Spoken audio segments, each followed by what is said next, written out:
오늘 우리에게 주신 하나님의 말씀은 신약 성경에서 봅니다. 신약 성경 271조 고린도전서 7장 35절 말씀을 봉독합니다. 내가 이것을 말함은 너희의 유익을 위함이요 너희에게 올무를 놓으려 함이 아니니 오히려 너희로 하여금 합당하게 하여 흐트러짐이 없이 주님을 받들게 하려 함이라. 아멘. 오늘 우리는 성령님 아래 성경 위에 하나님의 말씀을 듣기를 원합니다. 오늘 여러분들이 주목하실 설교 제목은 본문에 나오는 문구 그대로입니다. 흐트러짐이 없이에 대해서 오늘 우리들이 하나님의 말씀을 상고하기를 원합니다. 흐트러짐이 없다 하는 말을 한자어로 표현해 보면 집중이라고 할 수 있겠습니다. 그래서 어떤 사람이 흐트러짐이 없다, 집중하고 있다는 뜻입니다. 집중하고 있다는 것은 무슨 뜻입니까? 어떤 아이가 수업을 듣는데 여러 가지 이렇게 방해를 받습니다. 뒤에서는 그 공부에 관심이 없는 애들이 잡담을 나누기도 하고 옆에 있는 학원은 졸기도 하고 또 이런저런 소리가 바깥에서 들려올 수도 있습니다. 그렇지만 수업에 방해되는 여러 가지 요소가 있지만 본인은 수업이 중요하기 때문에 이제 선생님이 가르치는 말씀 한마디 한마디에 귀를 기울입니다. 이게 집중입니다. 집중이라고 하는 것은 흐트러짐이 없는 것이다. 이렇게 생각할 수 있겠습니다. 근데 오늘 우리들이 흐트러짐이 없다 하는 오늘 사도 바울의 우리를 향한 권면은 단순히 집중만이 아니라 우리가 인생을 살다가 보면 신경 쓰이는 일이 엄청 많다는 겁니다. 가정에서도 신경 쓸 일이 많습니다. 우선 세탁물이 신경 쓰입니다. 또 매 끼니 식사가 신경이 쓰입니다. 또 집안 청소, 또 화장실 청소, 또 신경 쓰입니다. 또 집안일을 하다 보면 여러 가지 집안사에 연결되어 있는 약속이나 행사가 있습니다. 이것도 신경 쓰입니다. 또 아이들로 눈을 돌리게 되면 아이들의 학교 여러 가지 것들을 챙겨줘야 됩니다. 또 옷도 다려줘야 됩니다. 근데 이런 여러 가지 것들이 여러분이 신경 쓰는 일입니다.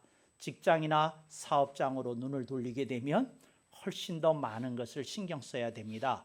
위로는 상사를 살펴야 되고 옆으로는 동료와의 관계를 챙겨야 되고 아래로는 이제 부하 이제 직원들과의 관계도 생각해야 될 수도 있습니다. 또 실적에 대해서 사업을 하는 분들은 이제 주의하지 않을 수 없습니다. 이런 여러 가지 것들이 이제 삶 속에 있습니다.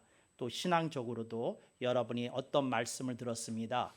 기도해야 되는데 말씀 묵상을 해야 되는데 뭐 여러 가지 것들이 여러분들의 생각에 떠올랐을 수 있습니다. 이것들이 전부 다 여러분들이 신경 쓰이는 것이고 여러분을 잡아당기는 요소들입니다.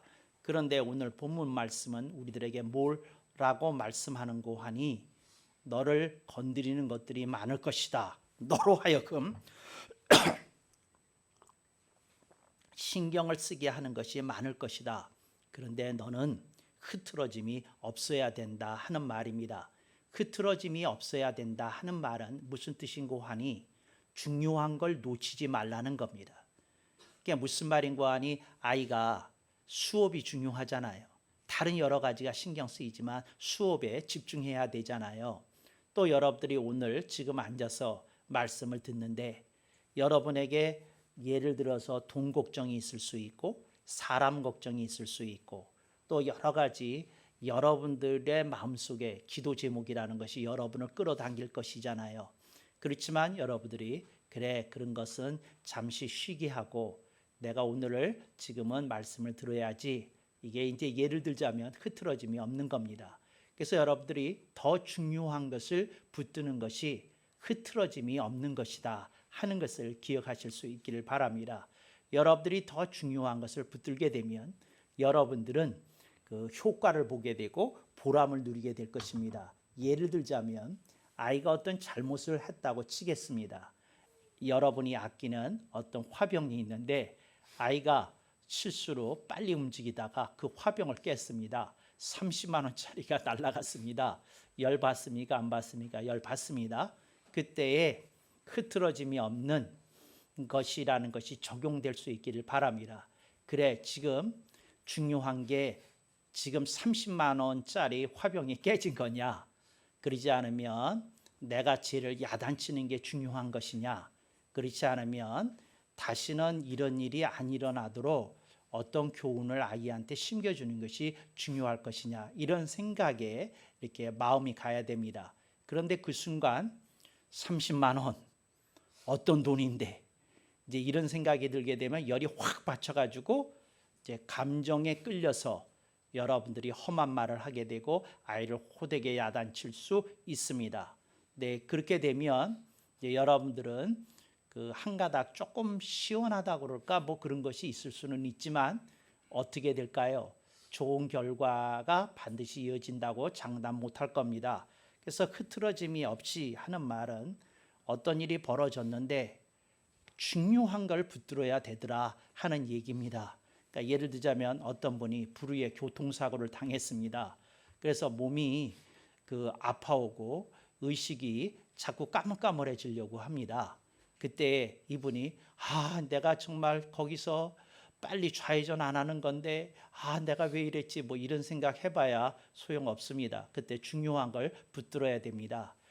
의식이 살아있도록 해야 되겠다. 내가 의식을 놓다 보면 어떤 일이 벌어질지 모르니 좀 아프더라도 참고 의식이 깨어있도록 해야 되겠다. 예를 들자면 그런 것이 흐트러짐이 없이의 뜻입니다. 그래서 저는 여러분에게 묻고 싶습니다. 여러분들이 흐트러짐이 없이 인생을 살아가야 된다는 것에 대해서 어떤 생각을 하시고 있느냐 하는 것을 묻습니다. 흐트러짐이 없이, 그래서 제가 더 중요한 걸 잡는 거라고 그랬잖아요. 그런데 더 중요한 걸 잡기 이전에 더 중요한 게 있습니다. 요거는 어떻게 번호로 얘기하자면 넘버 2일 수 있습니다. 넘버 1은 따로 있습니다. 근데 넘버 2를 먼저 말씀드려야 이제 그 넘버 1을 말씀드릴 것 같아서 순서를 좀 바꿨습니다. 넘버 1이 뭔고 하니 감정과 정서에 끌려다니지 말라는 겁니다. 근데 여러분, 사람이라는 건 몸이 있습니다. 피부가 있습니다. 감각이 있습니다. 거기서 감정이 일어나게 됩니다. 그래서 사람은 어떻게 하는고 하니 이 바깥으로 들어오는 자극이 있습니다. 여기에 즉각적으로 반응을 하는 것을 감정 또는 정서라고 부릅니다. 영어로는 emotion and sentiments 이렇게 말할 수 있겠습니다. 근데 이런 것들이 여러분들을 건드리는데 그 이전에 어떻게 다가왔습니까? 감각으로 다가옵니다. feeling으로 다가옵니다. 근데 이런 것들이 여러분을 건드리게 될 때에 여러분이 거기에 즉각적으로 반응하게 되면 끌려다니는 겁니다. 어디에 끌려다니느냐? 감정에 끌려다니고 정서에 끌려다니는 거라는 겁니다. 저는 여러분에게 오늘 말씀을 주면서 주의를 환기하고자 합니다. 여러분이 감정과 정서에 끌려다니게 되면 나타나는 현상이 있습니다. 흐트러진다는 겁니다. 흐트러진다는 겁니다. 그래서 여러분들이 감정과 정서에 끌려다니지 않는 게 중요하다 하는 겁니다. 어떤 분이 사기를 당했습니다. 한 1,000만 원 정도인지 2,000만 원 정도의 사기를 당했습니다. 친구입니다. 이제 사기를 당한 걸 확인했어요. 자기만 당한 게 아니라 여러 사람이 당했다는 거 확인했습니다. 아득합니다. 새까매집니다. 그래서 생각해 보니까 분노가 치밉니다. 그 1,000만 원 가지고 사실은 유럽 여행, 10년 동안 꿈꿨던 유럽 여행을 갈 돈이었습니다. 그러니까 유럽 여행 날라갔다. 또 내가 아껴 모았던 돈이 날라갔다. 까맣고 분노가 일어나고 막 이제 일어납니다.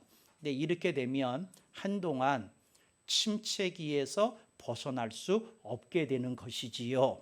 그런데 사기를 안 당했으면 좋겠지만 사기 당한 일이 일어났습니다. 여러분이 어떻게 해야 될까요? 흐트러짐이 그런 경우에도 없어야 된다는 겁니다. 누가 저한테 심한 말을 지금 하시네요. 목사님도 당해보세요. 그러면 흐트러짐이 안 나오나 그렇게 말씀하시고 싶은 거 이해가 됩니다. 근데 여러분 이렇습니다. 제가 조금 더 적나라한 예를 들겠습니다. 어떤 집에 불이 났습니다. 그런데 불이 난 걸 알고 연기가 자욱한 걸 확인했습니다.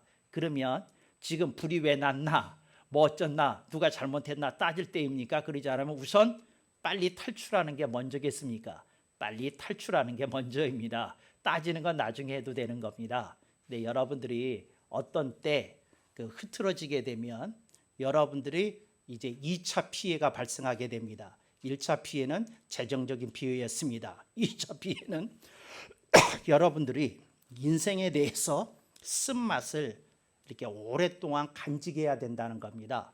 사람에 대한 불신이 조장된다는 겁니다. 아무도 못 믿을 것 같고 아무하고도 이렇게 거래해서는 안 될 것 같은 생각이 마음속에 거대한 쓰나미처럼 몰려오는 것을 확인하게 됩니다. 거기에 굴복해야 될까요? 그러지 않으면 여러분들이 정신 번뜩 차리고 이렇게 생각해야 될까요? 정신을 번뜩 차려야 되는 줄로 믿습니다. 여러분들이 흐트러짐이 없이 사도 바울이 말했다고 그러니까 사도 바울은 도대체 무슨 얘기를 하다가 이 얘기를 했을까 궁금하잖아요. 지금 성경 보지 마시고 제가 이제 설명을 드릴 테니까 설명 듣고 나중에 가서 이 고린도서 7장을 좀 읽어보시기 바랍니다. 그런데 사도 바울이 뭐라고 얘기했느냐면 인생을 살다 보면 울고 싶을 때가 있다. 또 울음이 그냥 터져 나올 때가 있다. 이렇게 얘기합니다. 그렇잖아요. 사기를 당했다. 내가 사랑하는 분이 돌아가셨다. 뭐 그럴 때가 있잖아요. 그런데 그랬을 때 사도 바울은 말합니다. 울지 않는 사람처럼 살라는 겁니다. 울지 않아도 되는 사람처럼 살라는 겁니다. 지금 사랑하는 분이 돌아가셨는데 지금 생각할 걸 몽고하니 이분에게 어떻게 예를 갖춰서 장례를 잘 치르게 할까? 그것부터 생각해야지. 내가 누구한테 연락할까? 그것부터 생각을 해야지. 지금 이분이 돌아가시면 안 되는데 그런 분이 돌아가셨네. 여기에만 머무르면 안 된다는 뜻입니다. 사기를 당했다. 거기에만 머무르면 안 된다 하는 뜻입니다. 그래서 사도 바울이 얘기합니다. 네가 울어야만 되는 일이 생겼느냐? 안 울어도 되는 사람처럼 인생을 살라. 이렇게 얘기합니다. 그 뜻입니다. 그러니까 여러분들이 흐트러짐이 없이 인생을 살 수 있기를 바랍니다. 사도 바울은 또 얘기합니다. 네가 물건을 샀냐? 물건을 안 산 사람처럼 살라는 겁니다. 근데 왜 그랬을까요? 물건을 샀잖아요. 산 다음에 물건을 안 산처럼 되지 않으면 여러분 빈정상하는 일이 생기게 됩니다. 예를 들어서 여러분이 새 차를 뽑은 날 한번 그 차를 몰고 길가에 나가 보십시오. 왜 그렇게 내 차보다 좋은 차가 세상에 이렇게 많은 겁니까? 그런 차만 눈에 띄어요. 그 차만 눈에 띄어요. 차가 없을 때는요, 모든 차가 다 똑같은 똥차입니다. 내가 관심 없어요. 다 지나갔어요. 버스도 관심 안 보이는데 내가 딱 어느 차든지 하나 사서 타고 가면 나보다 좋은 차 눈에 들어옵니다. 절대 나보다 나쁜 차는 눈에 들어오지 않습니다. 근데 왜 그럴까요? 사도 바울은 그거에 대해서 얘기합니다. 네가 물건을 샀냐? 물건을 안 산 사람처럼 그렇게 살아야지 된다. 흐트러짐이 안 생긴다는 얘기죠. 여러분들이 그렇게 인생을 살 수 있도록 권면해 봅니다. 누가 이런 얘기를 하는 것 같아요. 목사님, 말이 쉽지 그게 됩니까? 이런 얘기를 합니다. 근데 저는 여러분에게 다른 얘기를 하고 싶어요. 그러면 불이 난 집에서 깨어난 사람은 그거 따지다가 연기 들이마시고 죽어야 되겠습니까? 그렇지 않으면 뛰쳐나가야 됩니다. 그 사람들이 얘기를 하는데 그 집에서 화재가 발생했을 때 골든 타임이 이때입니다. 그러니까 연기내 하는 순간 아무 생각도 하지 말고 직선으로 달리는 사람은 산답니다. 그런데 어떤 사람이 죽느냐면 지갑 찾는 사람 죽는데요. 그러니까 일어나서 지갑 챙긴대요. 지갑, 돈 이런 사람은 죽고 어떤 사람이 산다고요? 나가자 하는 직진파는 산답니다. 제가 묻겠습니다. 지갑 찾다가 죽으시겠습니까? 보석 챙기다가 죽으시겠습니까? 그렇지 않으면 그냥 나가자 해야 되겠습니까? 나가자. 그냥 그 동의를 별로 안 하시는 것 같아요. 분위기가. 여러분 무슨 의미인지 아시잖아요. 살아야 됩니다. 더 중요한 게 있습니다. 그래서 여러분들이 흐트러짐이 없으라 하는 말은 그런 의미로 우리들에게 다가서더라는 겁니다. 오늘 우리들이 흐트러짐이 없어야 된다는 말 쉽게 들을 수 있는 말은 아니라는데 저도 동의합니다. 그런데 이렇게 살아야 산다 하는 것을 여러분들이 기억하시기 바랍니다. 본문에 있는 말씀을 보면 이렇게 되어 있습니다. 너희로 하여금 합당하게 하여 하는 말은 어떤 사람이 왜 자꾸 흐트러지는고 하니 어떻게 하는 것이 합당한지를 깨닫지 못했기 때문에 이해하거나 인식하지 못했기 때문에 그런 일이 벌어진다는 겁니다. 그래서 여러분들이 합당하게 내가 해야 될, 처신해야 될 것들에 대해서 평소에 조금 정리해 둘 필요가 있습니다. 그래서 제가 여러분에게 말씀드렸잖아요. 1번이 뭐라고요? 감정과 정서에 끌려다니지 마라. 그 다음에 넘버 2 뭐라고 그랬습니까? 더 중요한 것에 집중하라. 더 중요한 것을 챙겨라입니다. 그래서 여러분들이 더 중요한 것을 챙겨야지 덜 중요한 것에 이렇게 끌려다니면 안 된다. 이게 흐트러짐이 없는 겁니다. 세 번째, 여러분들이 흐트러짐이 없이 인생을 사는 방법입니다. 어떻게 흐트러짐이 없이 살 수 있을까요? 그때그때 정리해 두라는 겁니다. 그게 뭐냐면 여러분들이 인생을 살다 보면 어떤 일을 한 번은 겪습니다. 근데 그때 한 번 정리해 두면 두 번 당하지는 않습니다. 이걸 잘 들으십시오. 만약에 어떤 사람이 사기를 당할 때 제대로 된 교훈을 얻었다면 이 사람은 두 번 사기 안 당할 겁니다. 그런데 사기 당했던 사람이 또 사기 당합니다. 왜 그럴까요? 정리 안 해둔 겁니다. 여러분의 삶 속에 어떤 일이 생겼잖아요. 주님의 권고가 오는 겁니다. 얘야, 이거 미리 잘 정리해 두어라. 그러면 네가 다음에 도약할 수 있다. 네가 점프할 수 있다. 이렇게 말씀하시는 겁니다. 그래서 여러분들이 어떤 아픈 일이 있었습니까? 어떤 여러분을 마음 아프게 하는 일이 있었습니까? 힘든 일이 있었습니까? 정리해 두셔야 됩니다. 정리해 두면 이것이 점핑 보드, 스프링 보드, 도약대가 됩니다. 여러분들이 이것을 꼭 기억하셔서 가슴에 새기실 수 있기를 바랍니다. 어떤 분이 첫사랑하고 연애를 했어요. 그래서 첫사랑은 고등학교 3학년 때 시작이 됐답니다. 그래가지고 대학, 군대 갔다 오고 뭐 그랬답니다. 그랬는데 이제 그리고 군대 갔다 왔을 때 서로 약속했답니다. 어떻게 했느냐면 취직 1년 안에 이제 전역을 하고 1년 안에 취직하기만 하면 서로 결혼하기로 이렇게 얘기를 했답니다. 이제 그랬는데 그 사이에 이제 여자가 변심을 한 거예요. 그래가지고 이제 다른 남자한테로 가버렸습니다. 그랬는데 이 남자가 세월이 한참 흘렀는데 그 변심한 여자에 대한 이미지가 남아 있는 거예요. 그래서 이 여자 봐도 성이 안 차고 이 여자 봐도 성이 안 차고 이 여자 봐도 성이 계속 안 찬 겁니다. 그랬는데 어느 날 어떤 여자를 만났는데 이 여자가 희한한 여자예요. 들이대면서 이렇게 얘기하더라는 거예요. 아, 딱 알겠네. 딱 알겠네. 그러더래요. 그래서 무슨 소리냐 그랬더니 첫사랑을 못 잊고 계시는구만. 그러더라는 거죠. 그러면서 그 여자가 이렇게 얘기하더라는 거야. 여자가 먼저 들이댔는데 카드를 주더랍니다. 카드에 I wanna be your last love. 나는 당신의 마지막 사랑이 되고 싶다고 그렇게 카드를 써서 줬답니다. 여러분 거기에 감동을 받아서 둘이 결혼했다는 겁니다.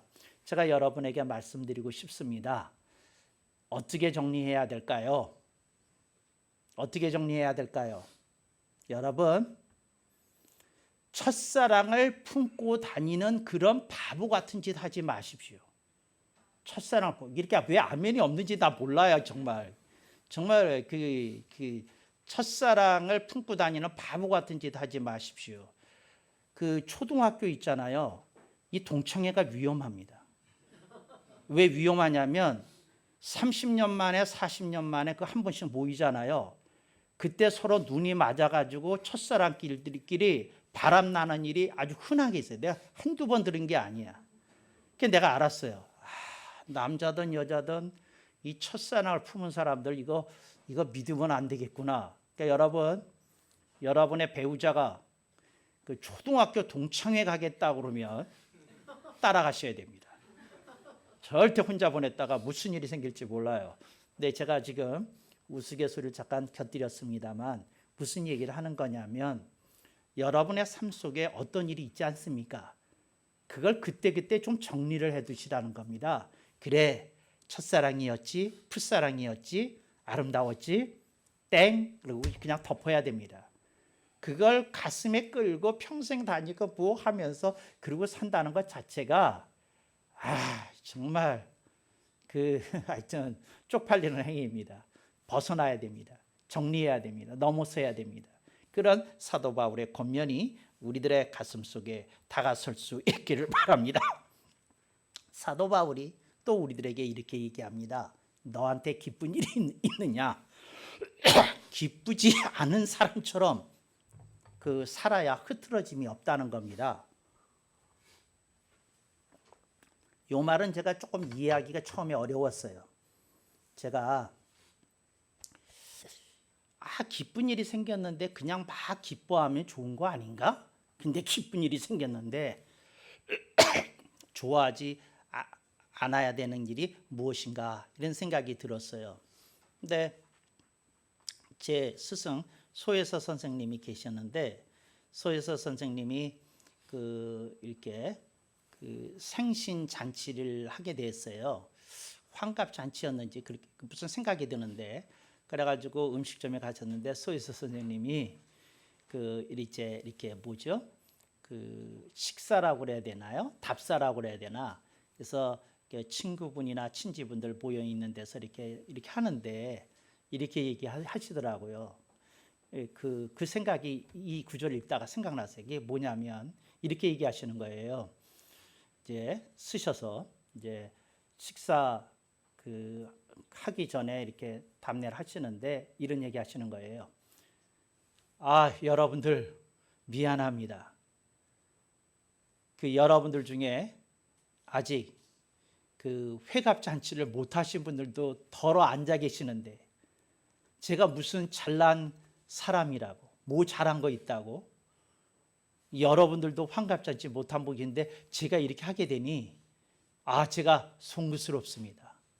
근데 제가 여러분의 이런 사랑 때문에 이런 잔치를 하게 되는데 제가 이 고마움, 이 감사 평생 잊지 않겠습니다. 근데 그렇게 인사하셨어요.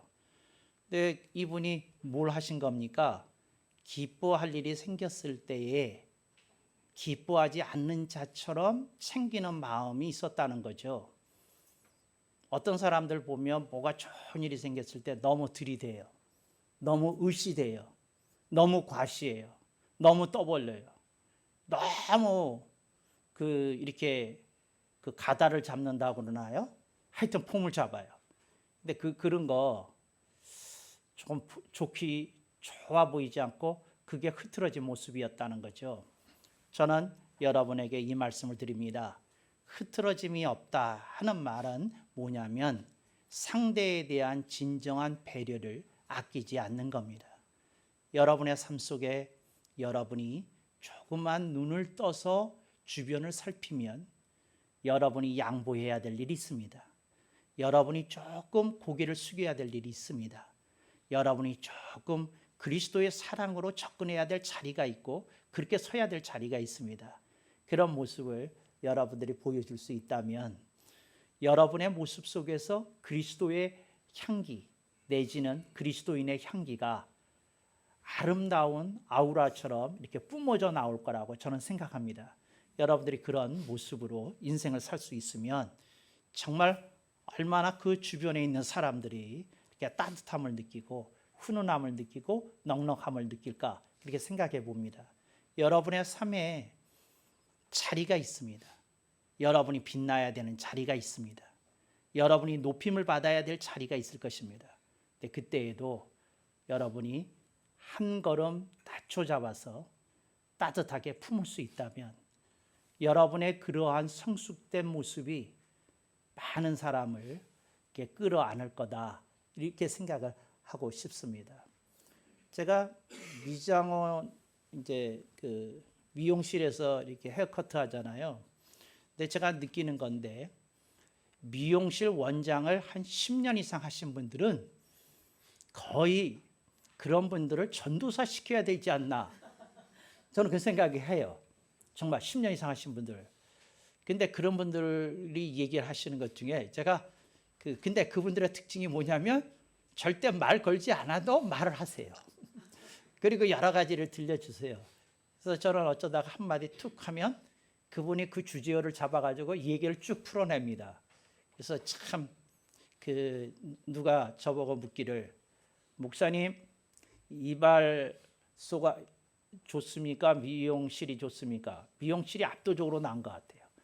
어떤 듣는다는 면에서. 근데 그 미용실 원장이 이런 얘기를 해요. 뭐라고 얘기를 하느냐면 자기는 손님들 이 뒤통수를 보면 이 사람이 반듯하게 산 사람인지 아닌지가 보인대요. 주여. 이걸 보면 뭔지 모르는데 이게 이 뒤통수에서 자기가 느껴지는 게 있대. 그래서 자기가 여성들 이렇게 뒷머리를 만지다 보면 이 여자 좀 노랗네.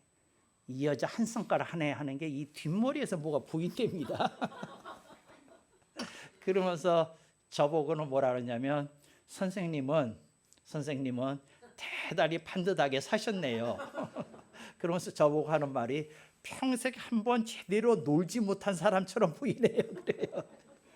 그래서 제가 집에 와서 거울을 들고 한번 다시 봤어요. 제 뒤통수에 뭐가 써 있는지 봤는데 그거 보면서 제가 이런 생각을 했습니다. 다행이다. 그래서 여러분의 목사는 미용실에서 검증받은 목사입니다. 미용실에서 검증받았어요. 근데 저는 무슨 얘기를 하려는 거냐면 이런 거예요. 뭐냐면 여러분의 인생을 사는 모습이 사람들에게 노출되고 있다는 거죠. 여러분들의 모습을 다른 사람이 보고 있다는 거죠. 근데 그때에 여러분이 어느 때에 흐트러짐이 없는 모습을 보인다면 얼마나 좋을까 이런 생각을 합니다. 마지막으로 흐트러짐이 없이 제가 여러분에게 주고 싶은 말씀은 이겁니다. 위기 때에 든든하게 서라는 겁니다. 힘들 때가 있습니다. 인생의 위기가 찾아올 때가 있습니다. 너무너무 힘이 들어서 그만두고 싶을 때도 있습니다. 그때에 든든하게 서는 것이 흐트러짐이 없는 겁니다. 여러분 이러잖아요.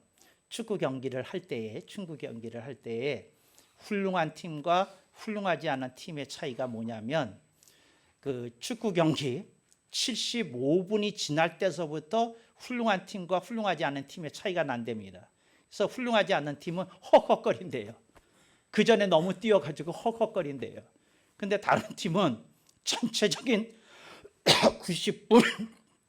90분 내지 100분의 페이스를 맞춰서 조절하면서 이렇게 했기 때문에 마지막 순간까지 스프린트를 할 수 있는 체력의 비축이 되어 있다는 거예요. 재고가 남아 있다는 거예요.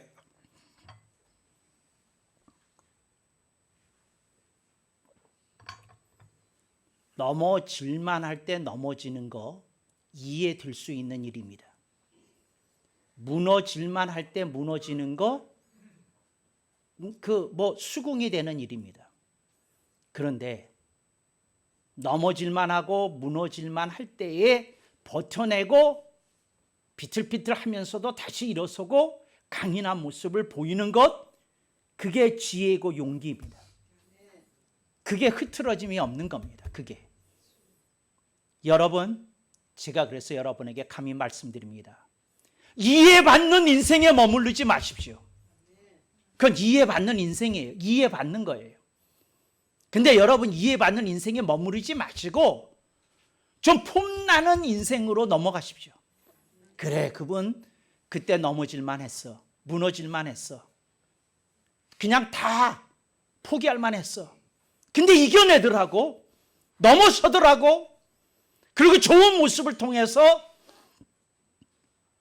불가능하게 여겼던 일들을 축복으로 바꿔내더라고. 그게 흐트러짐이 없는 겁니다. 사도 바울이 흐트러짐 없는 인생을 살았더니 서구 기독교 2000년의 근간을 놓았어요. 사도 바울의 인생 자체가 우리들에게 증명하는 겁니다. 여러분, 오늘 우리들의 삶 속에 우리를 넘어지게 할 만한, 우리를 쓰러지게 할 만한 여러 가지 일들이 있습니다. 여러분이 넘어져도 저는 이해할 겁니다. 여러분이 무너져도 주님은 여러분을 안아줄 것입니다. 그러나 주님은 여러분에게 기대를 품고 계십니다. 네가 조금 더 버텨주기를, 네가 그걸 넘어서기를, 네가 그것을 통해서 다른 사람이 안 된다고 하는 불가능의 기적을 창출해내기를 주님이 기대하고 계시다는 겁니다. 여러분, 우리들의 인생이 이해받는 자리에서 오래 머무르지 맙시다. 넘어가십시다. 당당하고 폼나는 모습을 보여주십시다. 그럴 때에 정말 100분을 끝까지 싸워서 승리했던 한국 올림픽 축구 대표팀처럼 아름다운 모습을 보여주리라고 생각을 합니다. 거지 부자가 와서 설교를 듣는데 아들이 얘기합니다. 아버지, 나는 오늘 코로나 얘기할 줄 알았더니 목사님 너무 힘찬 거 아니에요? 거지 아버지가 한마디 합니다. 아들아, 적의 위기에 강한 설교다. 아멘을 안 하시는 분들은 뭐예요? 적의 위기에 강한 설교다. 여러분들이 삶 속에서 여러분을 붙드시는 주님을 믿고 용기를 내고 넘어지지 말고 무너지지 말고 흐트러짐 없는 여러분들의 모습을 통해 주님의 기쁨과 자랑이 되는 아름답고 폼나는 인생 되기를 축복합니다. 아멘 억만 번.